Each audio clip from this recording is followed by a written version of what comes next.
Lo primero que habría que decir, todo el país lo sabe, nuestro presidente Nicolás Maduro Moros dio una extraordinaria intervención, muy aplaudida, muy reconocida.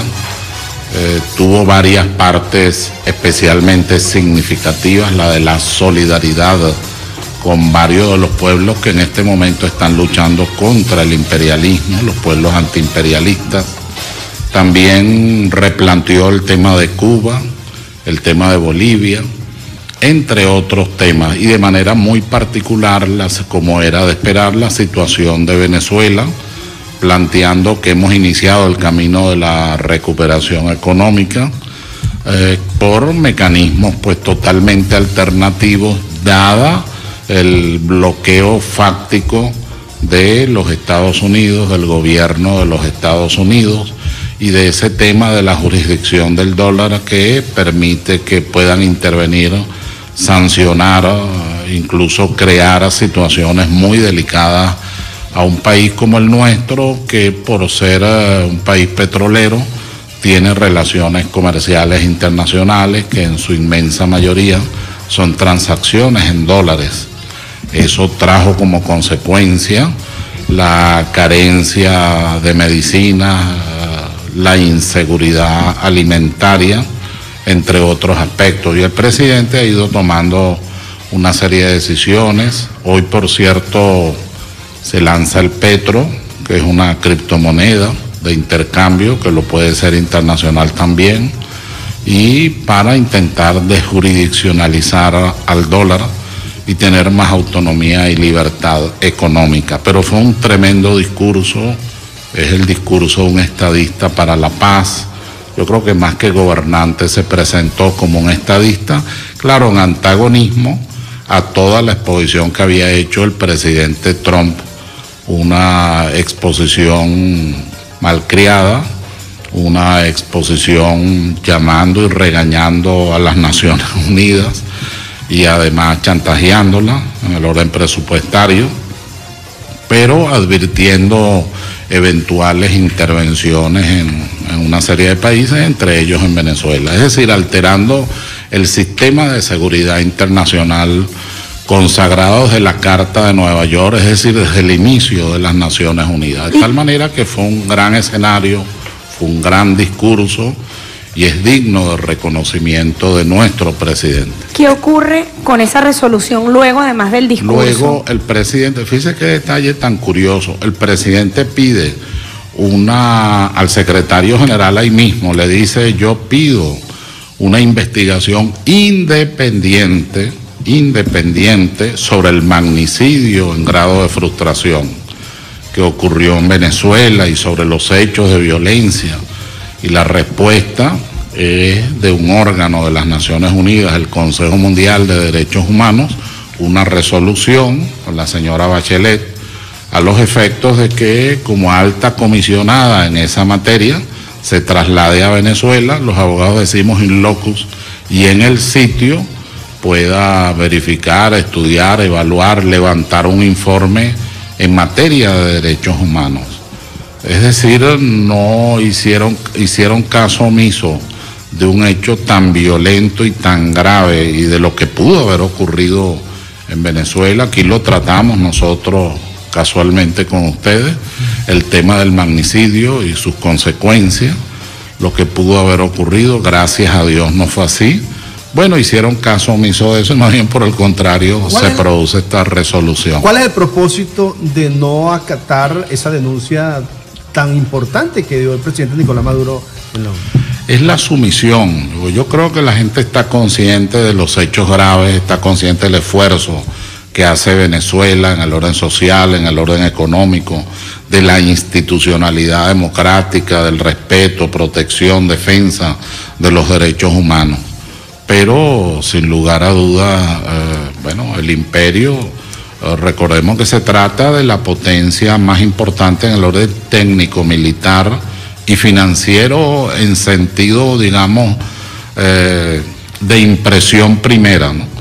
Porque hoy día habría que ponderar la parte militar con Rusia, habría que ponderar la parte financiera con China y con otros países. Pero en todo caso sigue siendo, en este momento en el que estamos hablando, una potencia preponderante en el mundo. Entonces se trata de una subordinación dócil, lamentable, a la que no estamos acostumbrados los venezolanos. Pero es muy peligroso eso, porque se pudiera darle un patente de corso para que personas actúen de esa manera, al no tomar en cuenta una denuncia tan seria. Bueno, acuérdate que ellos inauguraron la doctrina del por si acaso, y es producir intervenciones militares sobre supuestos que después no fueron ciertos, y entonces la respuesta de Bush, recuerdo, bueno, era por si acaso, era para ver si eso ocurría, era o no era verdad el que determinadas áreas del mundo tuvieran una concentración de poder nuclear. De verdad es preocupante, y fue muy valiente del presidente Maduro, no solo su presencia y su exposición, sino el mencionar allí la frase marmoria del libertador Simón Bolívar, que tú acabas de recordar en el discurso ante el Consejo de Gobierno en 1818, un día como hoy. Los Estados Unidos parecen destinados por la providencia a plagar de hambre y de miseria a nuestros pueblos en nombre de la libertad.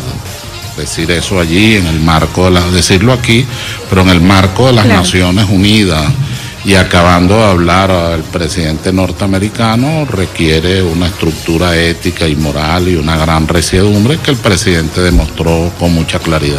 Ahora, ¿cómo queda el presidente desde el punto de vista internacional? Porque recordamos nosotros, y lo hacíamos la semana pasada, que habían dirigentes políticos que decían el presidente no va a ir a la Organización de las Naciones Unidas porque puede ocurrir algo, porque hay incluso un tribunal en el exilio que decía que había destituido al presidente de la República. Es decir, políticamente y desde el punto de vista internacional, ¿cómo queda el presidente luego de participar? No olvidemos que él preside todavía al grupo Los No Alineados. Más de 120. Sí, es decir, es un grupo muy importante. Numeroso. Muy numeroso de las Naciones Unidas. Pero además es el presidente de un país que se desarrolla con gran liderazgo en la OPEP, porque es la primera potencia del mundo planetaria en materia energética petrolera. También lo somos en materia de oro, también lo somos en coltán, también lo somos en materia de gas.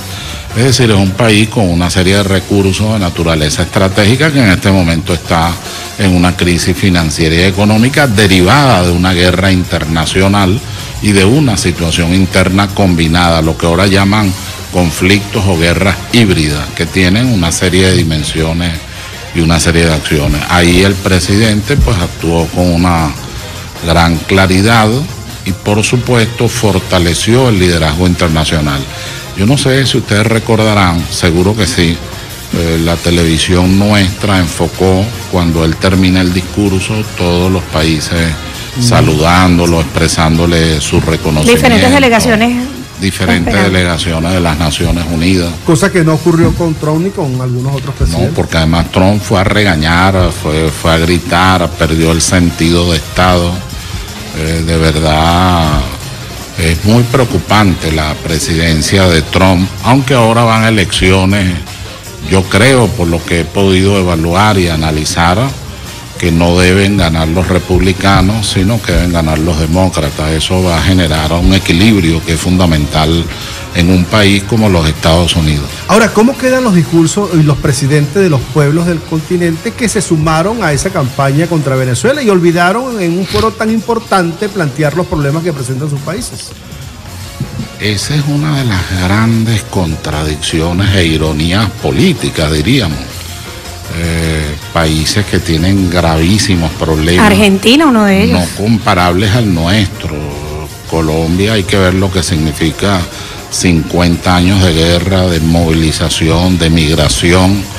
Hay que ver lo que significa la muerte de tantos líderes sociales y comunales a diario, y también de orden político, una gran violencia muy institucionalizada en Colombia. Lo mismo, y en términos muy graves, podemos decir de México. Chile tiene una situación sumamente delicada. Argentina tiene una crisis financiera enorme, a pesar de su entrega total y absoluta al Fondo Monetario Internacional. Pues nosotros hemos sido, gracias a Dios, el presidente, su conducción es muy independiente, muy de libertad de nuestro pueblo, de nuestra autodeterminación y no de entrega en los términos que está ocurriendo lamentablemente con el pueblo argentino.